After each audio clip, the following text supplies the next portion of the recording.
Praise the Lord. ఎలా ఉన్నారు?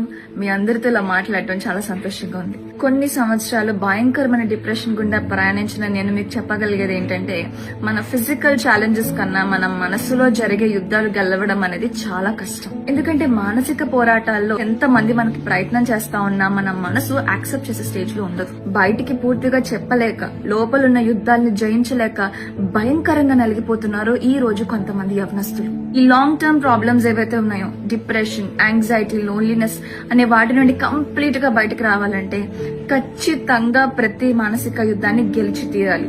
అయితే ఎలా? ఈ విషయాన్ని స్పెసిఫిక్ గా ఈ రోజు మొదలుకొని రాబోయే కొద్ది రోజులు మనం డిస్కస్ చేసుకోబోతా ఉన్నాం. యుద్ధం జరిగేటప్పుడు యూజువల్ గా సైనికులకు ఎదురుగా వారి శత్రువులందరూ లైన్ గా నించుని ఉంటారు. కాసేపు ఆ సైనికుల్ని మనమే అనుకుందాం. మన చుట్టూ ఉండే శత్రువుని చూసి మనకి భయం అనిపిస్తుంది, కానీ మన వెనక ఉన్న మన తోటి సైనికులను లేక మన పక్కనున్న వారిని చూసి మనం ధైర్యం తెచ్చుకుంటాం. కానీ మానసిక యుద్ధం జరిగే వైఖరి అది కాదు. మన ఎదురుగా ఏ శత్రువు మనకు కనిపించడు, మన పక్కన మనకి సాయం చేయడానికి ఏ సైనికుడు ఉండడు. అక్కడ స్టార్ట్ అవుతుంది అసలైన ప్రాబ్లం.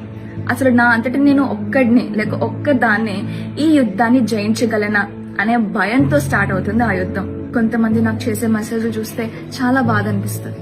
సంవత్సరాల తరబడి యూపీఎస్సీకి ప్రిపేర్ అయ్యానక్క, కానీ పాస్ అవ్వలేకపోతున్నాను. లేక లేక దేవుడు కుమారుడిని ఇచ్చారు, ఆ కుమారుడు కూడా చనిపోయాడక్క. కొన్ని సంవత్సరాల నుంచి ఎదురు చూస్తున్నాను, నాకు బిడ్డలు కలగట్లేదు అక్క. చివరి మినిట్ దాకా పెళ్లి చేసుకుంటానని వాగ్దానం చేసి ఇప్పుడు చేసుకుని అంటున్నాడక్క.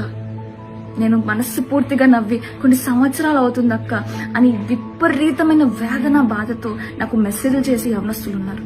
అలాంటి పరిస్థితుల్లోనే ఈ రోజు ఈ వీడియో చూస్తున్న మీరు కూడా ఉన్నారా? అయితే దేవుడు ఈ రోజు ఖచ్చితంగా మీతోనే మాట్లాడుతున్నాడు.